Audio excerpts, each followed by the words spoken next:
Hello, my lovies. Oh, with courage and boldness, I come on here and just speak from my truth. And to whoever this could resonate with, hello, hello, Hamsala. I just wanted to share a little bit about why it came to be where I came to be. So if you notice in my handle, it's called Babayaga Spellcaster, and I wanted to share a little bit about that. Why that name resonated so much with me. What are the different things that I've encountered when I claimed for that name? And the things that I'm afraid of, and the things that I actually believe it to be after a few experiences and research on my own. So, yeah, I'm excited to just blurt this out. So, first things first. In many literature, Baba Yaga has been defined as an older woman who lives in the forest, in a cottage with this very weird house with chicken legs. And she's a witch. And not just any witch, but, defined and seen as a bad one. Bad in a sense that she eats children.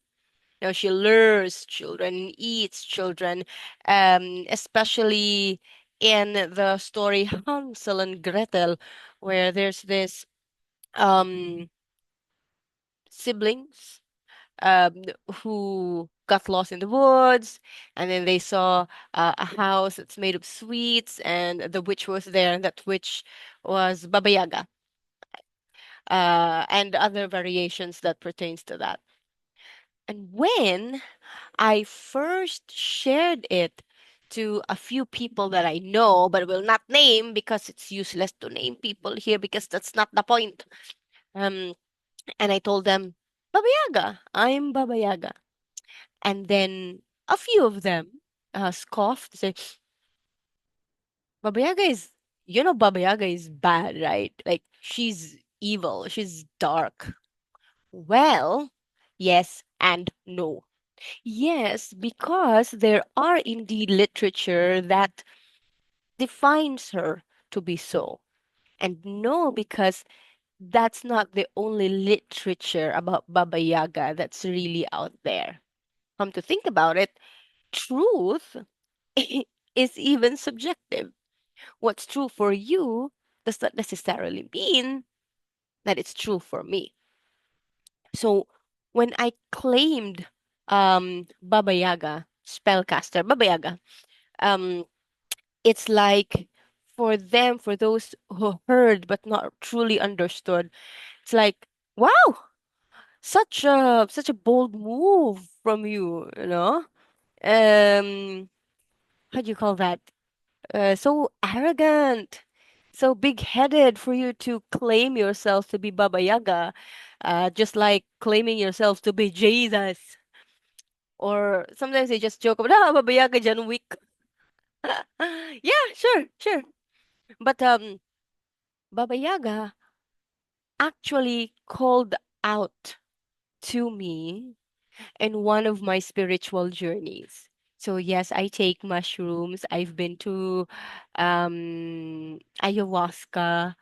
I've done just how many? Just a few, but very significant, very meaningful, very powerful ones.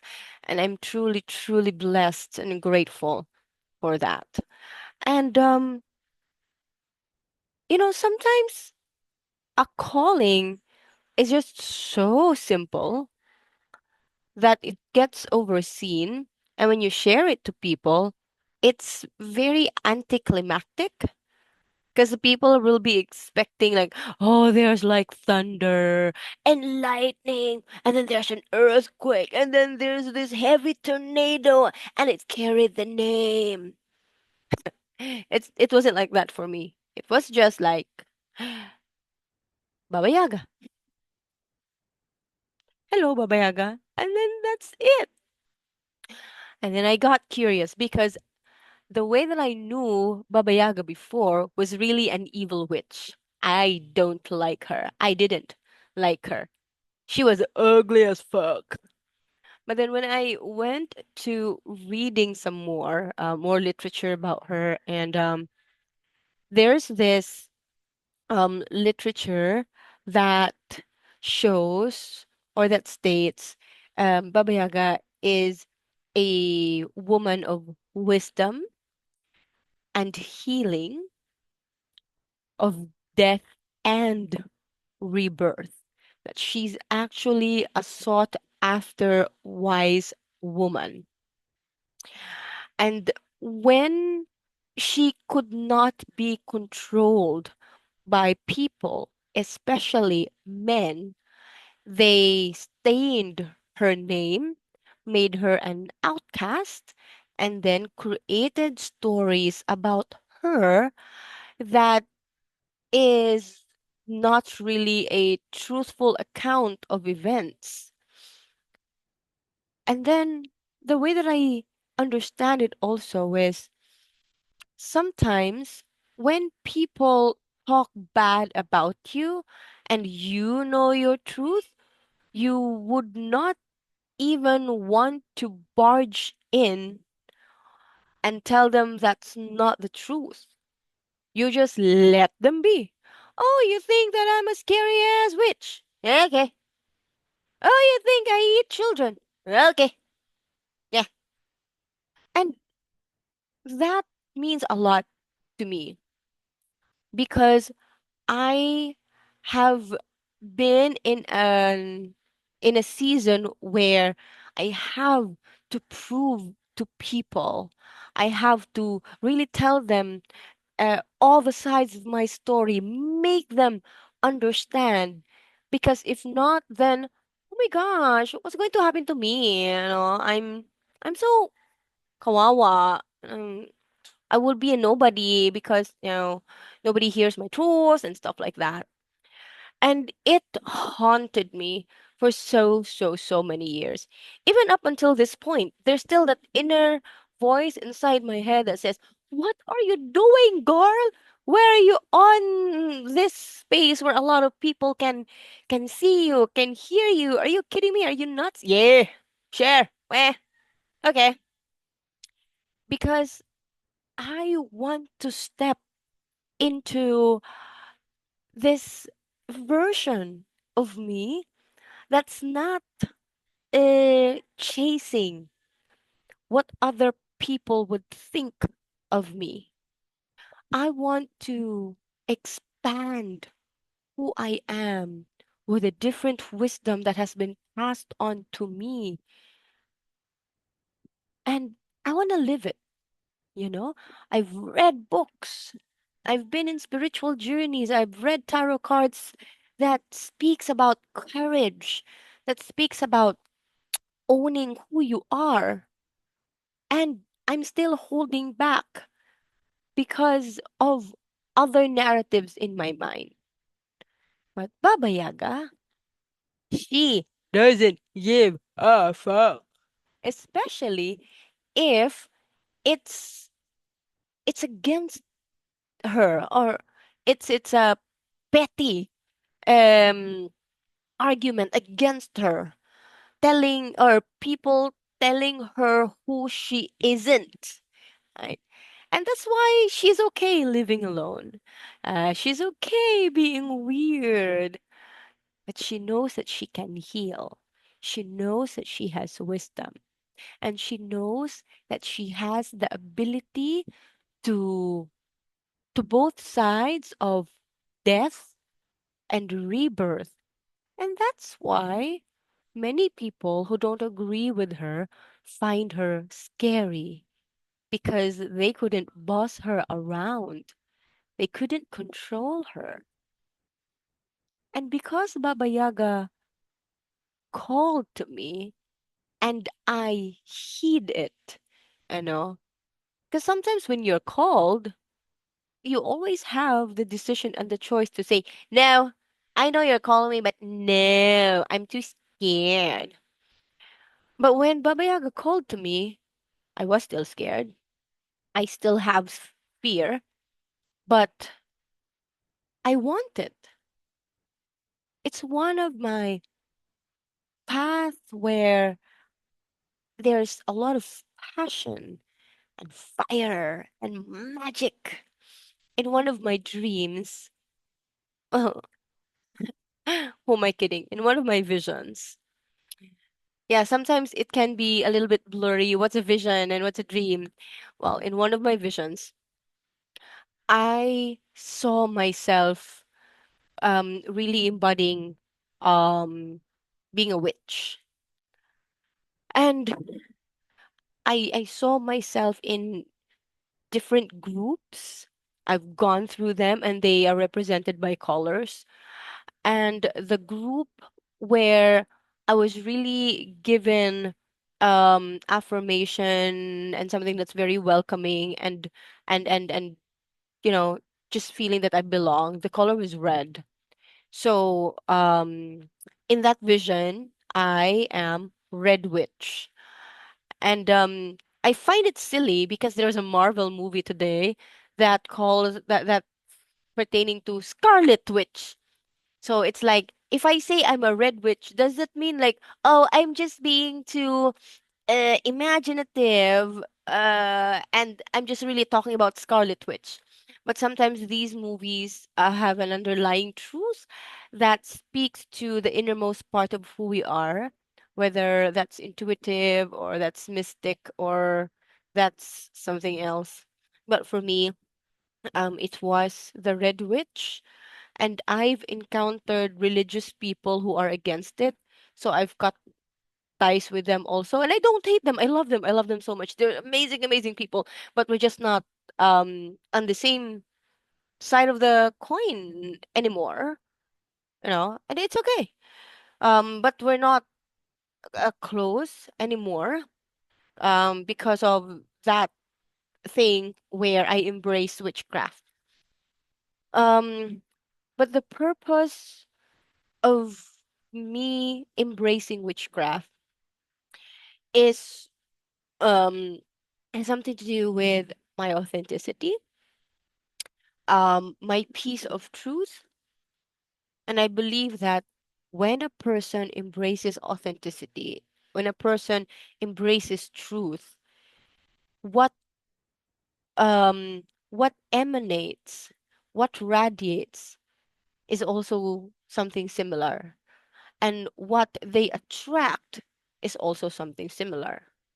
So when I say I want to radiate my authenticity, I want to radiate my truth, so that when I do, by the glory of the universe, have an impact, that impact would be for authenticity also, for the truth also, and not to gain likes, not to gain um fame or popularity, but just to really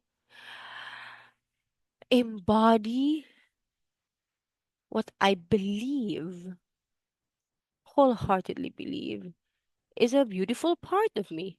And besides, when I say I'm Babayaga, I'm not gonna live in the mountains. I just go woo. That a lot of people can do that. That's beautiful. But it doesn't mean that I'm Babayaga and I have to do that. I'm still a city girl. I love the mall. I love buying shoes, running shoes, because Babayaga runs. Babayaga runs a fucking marathon and an ultra marathon. Babayaga is also a mother, you know. But I'm not limited to just one kind of thing just because I'm Babayaga. It's a beautiful, um, encompassing name. You know? And I believe that goes for everyone as well. Just because you're a CEO doesn't mean that you are in the entirety of you is a CEO, because when you go home to your wife and your kids, you still have to throw the fucking trash, or do the laundry. And it's fine. It's a beautiful experience of, life in general. So, to wrap up what I'm expressing here, I guess my hope for us is that as we continue to take a step into owning who we are as a kind of person we are called to be and answer to that call, we do things like these, you know? We speak up, we try to make videos with this silly background. Oh, I love this background. It's purple, it's blurred, but it's okay. Yeah. And try to really uh acknowledge and accept where we are in life. And I hope that when this reaches you, it could also be that sign or that reminder for you to embrace who you are and take courage to, you know, to be bold, to be brave, to be authentic, to be truthful. Even if, you're still scared and you still have fears and doubts, do it scared, do it fearful. I'm doing it scared, I'm doing it doubtful. And the reason why I continue to speak up is because people spoke up as well. They owned who they were. They embraced their authenticity. They they radiate, and their light reached me.